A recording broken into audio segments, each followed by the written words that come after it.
Hello everyone, সবাই কেমন আছেন? নতুন বছরের অনেক অনেক শুভেচ্ছা।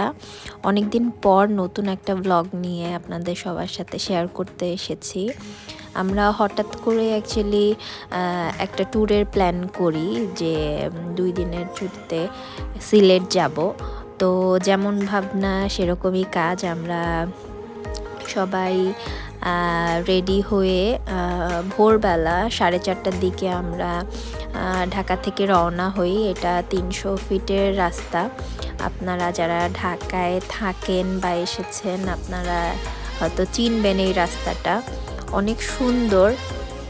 তো আমরা সকাল সকাল অনেক ভোরে রওনা দিই অ্যাকচুয়ালি, যেহেতু আমরা সকালবেলা 10টা থেকে 10:30টার মধ্যে আমাদের হোটেলে চেক ইন করতে হবে, এই জন্য।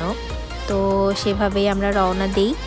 দেন সকালে আমরা হোটেলে চেক ইন করি 10:30টার দিকে। আমরা অনেক আগেই পৌঁছেছিলাম, কিন্তু বাইরে একটু নাস্তা টাস্তা করে তারপরে আমরা হোটেলে আসি চেক ইনের জন্য।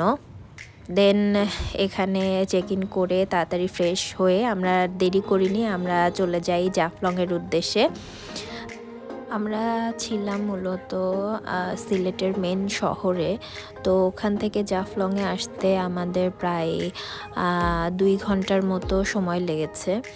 তো আমরা জাফলংয়ে পৌঁছে ওখানে গাড়ি রেখে দেন অনেকটা পথ, এখন যেহেতু শীতের সময় তো নর্মালি এই জায়গাটাতে পানি থাকে অনেক বর্ষাকালে। তো যেহেতু এখন শীতের সময় এই জন্য এখানে পানি অনেকটাই শুকিয়ে গেছে। তো আমরা অনেকটা পথ হেঁটে এভাবে পাথরের মধ্যে হেঁটে যে মেন প্লেসটা জাফলংয়ের, যে ওই স্পটটাতে পৌঁছাই।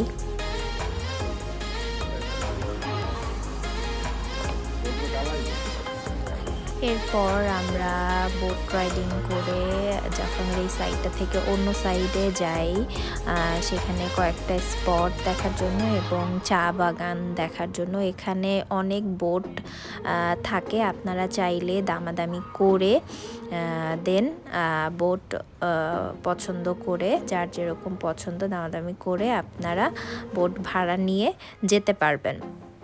তো এই পার্টটা ছিল আমাদের সবার অনেক পছন্দের। জাফলংয়ে যারা এসেছেন তারা জানেন জাফলংয়ের পানিটা এত পরিষ্কার এবং দূর থেকে দেখলে হঠাৎ করে আপনারা যদি তাকান দেখবেন যে হলো সবুজ কালার, যেহেতু নিচে বালু এবং পাথর থাকে, মানে পানিটা দেখলেই মনে শান্তি লাগে এরকম আর কি। আপনি সারা দিন সারা রাত জার্নি করে আসার পরে এখানে আসলে জাস্ট মানে রিফ্রেশমেন্টের কোনো অভাব হবে না। তো আমরা এখানে বোট রাইড করে অ্যাকচুয়ালি আমরা আরেকটা সাইডে যাই সেখানে।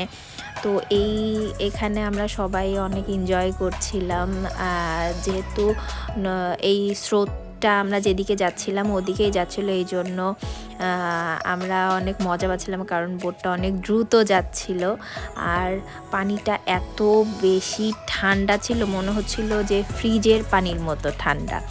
তো আমরা সবাই এখানে মানে গল্প করছিলাম ঠিকই, কিন্তু চোখের একটা অন্যরকম শান্তি অনুভব করছিলাম। তো এভাবে আমরা অনেকটা পথ প্রায় 20 থেকে 25 মিনিটের মতো লাগে আমাদের ওই সাইডটাতে যেতে। যেহেতু পানি অনেক শুকিয়ে গেছে এই জন্য একটু ঘুরে আর কি যেতে হয় ওই পাশটাতে।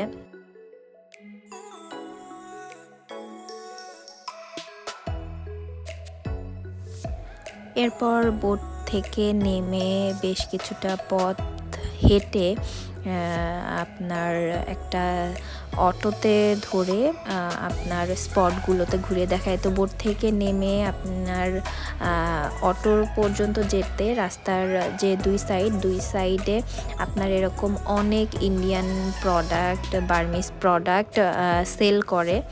তো আমরা এখানে ঘুরে ঘুরে দেখছিলাম, আমি স্পেসিফিক একটা জিনিস খুঁজছিলাম, যদিও আমি ওখানে পাইনি। যাই হোক, এখানে আপনার পুরা রাস্তা যতটুকু এতটুকুতে পুরা বালি। আমি যেহেতু ক্রক্স পরেছিলাম আমার জুতার ফাঁকা দিয়ে ভেতরে বালি ঢুকে যাচ্ছিল, তো হাঁটতেও অনেক প্রবলেম হচ্ছিল। তো আমি সামনের দিকে তাকিয়ে দেখি আমার সাথে যারা তারা আমাকে রেখেই চলে গেছে, তো আমি তাড়াতাড়ি দৌড় দিয়ে তাদের সাথে জয়েন করি। দেন আবার বেশ কিছুটা পথ হেঁটে আমরা যে অটো সেখানে যাই। সেখানে নৌকার যে মাঝি তাদের সাথে একবারেই কন্ট্যাক্ট করা থাকে, তারা একটা অটো ভাড়া করে আমাদেরকে এই চা বাগানে নিয়ে আসে। চা বাগানে মানে ঘুরছিলাম দূর থেকে, সবুজ যেদিকেই তাকাচ্ছিলাম সবুজ আর সবুজ, মানে এত ভালো লাগছিল, মানে চোখে যে কি শান্তি লাগছিল বলে বোঝানো যাবে না। এভাবে আমরা ঘুরে ঘুরে চা বাগান আর কি ঘুরছিলাম। এরপর আমরা এখানে কিছুক্ষণ থেকে এরপর আমরা বেরিয়ে আসি। ওখানে কিছু টুকটাক কেনাকাটা, চা পাতা, হ্যাঁ সিলেটে যাব চা পাতা কিনবো না এটা আসলে ভাবাই যায় না। তো আমরা সবাই যার যার বাসার জন্য চা পাতা কিনছিলাম, চা পাতা কিনেছি। আর ওখানকার ট্রেডিশনাল কিছু আর কি ওরা কাপড় প্লাস হলো বিভিন্ন ফ্লেভারের চা ছিল, ওগুলো আর কি আমরা টেস্ট করছিলাম। এরপর আবার বোট রাইডিং করে আমরা জাফলংয়ের মেন পয়েন্টে আবার চলে আসি। তো দেখতেই পাচ্ছেন যে পানিটা কি পরিমাণে স্বচ্ছ, মনে হচ্ছিল যে ফিল্টার করা পানি একদম। তো এই ছিল আমাদের প্রথম দিনের ঘোরাঘুরি জাফলং। দেন আর কি আমরা ফিরে আসি হোটেলে। পরদিন আমরা সকাল সকাল চেক আউট করার জন্য রুম থেকে আর কি সবাই রেডি হয়ে বেরিয়ে যাই, কারণ আজকে আমাদের লাস্ট ডে ছিল সিলেটে। তো আমরা তাড়াতাড়ি সবাই রওনা দিই, কারণ আজকে আমাদের সেকেন্ড ডেতে আমাদের প্ল্যান ছিল যে আমরা সাদা পাথর ওখানে যাব, সাদা পাথর যে স্পটটা সিলেটের ওখানে যাব। তো হ্যাঁ আমাদের কারণ সিলেট থেকে বেশ অনেকখানি আর কি পথ আসতে হয়, প্রায় 2 থেকে 2.5 ঘন্টার উপরে লেগেছিল আমাদের। তো আমরা চলে আসি মেন পয়েন্টে। এখানে অ্যাকচুয়ালি ভারত বাংলাদেশের বর্ডার। দেন আমরা ওখান থেকে হেঁটে একটু সাইডে চলে আসি যেখান থেকে আর কি সাদা পাথর যেতে হয়। তো এখান থেকে আপনারা বোটের জন্য আর কি টিকিট করে নিতে হয়। তো এখানে ছাতাও পাওয়া যায়, আপনারা চেষ্টা করবেন এখান থেকে ছাতা ভাড়া পাওয়া যায়, ছাতা নিয়ে নিতে, কারণ বোটে করে বেশ কিছুটা পথ যাওয়ার পরও বোটে যেখান থেকে নামিয়ে দেয় ওখান থেকে সাদা পাথরে বেশ অনেকখানি পথ হেঁটে যেতে হয়। তো ওই টাইমটাতে প্রচুর রোদ থাকে, যদি আপনারা সকাল টাইমে যান তো দুপুরের ওই রোদটা পাবেন, সেজন্য ছাতাটা নিয়ে যাওয়া জরুরি, না হলে অনেক কষ্ট হয়ে যায়। তো চেষ্টা করবেন ওখানে যে ছাতাগুলো পাওয়া যায় ওগুলো নিয়ে নিতে। এরপর আমরা বোট ভাড়া করে সাদা পাথরের দিকে রওনা করি। হ্যাঁ এখানেও এত সুন্দর লাগছিল, মানে দূরের যে পাহাড়গুলো তাকালে মনে হচ্ছিল কেউ পেইন্টিং করে রেখেছে। আমরা সেই মেঘ, পাহাড়, পানি সব একসাথেই দেখছিলাম। তো এই জায়গাটায় একটু ঘোলা ছিল পানি, কারণ এখানে বালি সংগ্রহ করছিল সবাই। এই যে দেখা যাচ্ছে যে এখানে একদম লাইন দিয়ে বোটগুলো দাঁড়ানো, এখান থেকে বালি সংগ্রহ করে এনারা। তো আমরা এখান থেকে প্রায় অনেকখানি জাফলংয়ের থেকে এই বোট রাইডটা অনেক বেশি সময় ছিল, এই জন্য আমরা অনেক এনজয়ও করেছি। তো সাদা পাথরে এখানে এসে আসলে পানিতে নামবো না এটা আসলে হতেই পারে না। তো পানিতে আমি আর কি নেমে যাই, তো একটু পানিতে ভিজি, খুব বেশি ভিজি না, কারণ আমাদের আজকেই ঢাকায় ফিরতে হবে ওই দিন। তো এদিকে সবাই ভাইয়া হামিম সবাই মজা করছিল, ওরা গোসল করেছেও এই পানিতে।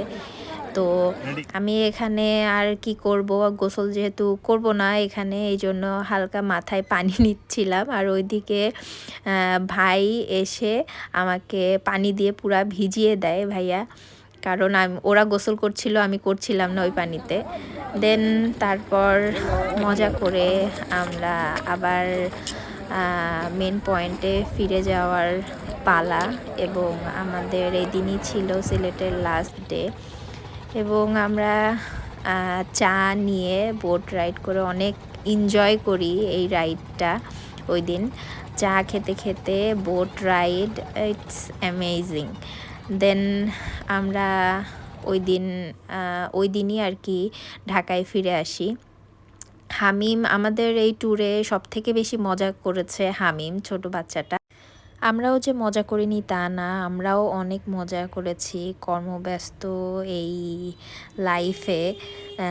একটু ছোট্ট এই ট্যুরটার অনেক দরকার ছিল, কারণ প্রতিদিনের অফিস, প্রতিদিনের কাজ, এর থেকে বেরিয়ে নিজের জন্য একটু সময় বের করাটা আমাদের প্রত্যেকেরই উচিত। কারণ একঘেয়েমি লাইফ আসলে কারোরই ভালো লাগে না। তো আমরা ঢাকার উদ্দেশ্যে রওনা করি, সেই 300 ফিটের রাস্তা ধরেই আবার বাসায় ফেরার পালা। তো একদিন বা 2 দিনের ছুটিতে আপনারা খুব সহজেই ঢাকার বাইরে যদি ট্যুর দিতে চান, তো সিলেট আপনাদের একটা ভালো জায়গা হতে পারে। খুব কম খরচেই আপনারা সিলেট ট্যুর দিয়ে আসতে পারবেন। তো এই ছিল আমার 2 দিনের সিলেট ট্যুর। আশা করি আপনাদের সবার ভালো লেগেছে। যে যেখানে থাকবেন সুস্থ থাকবেন। Thank you for watching.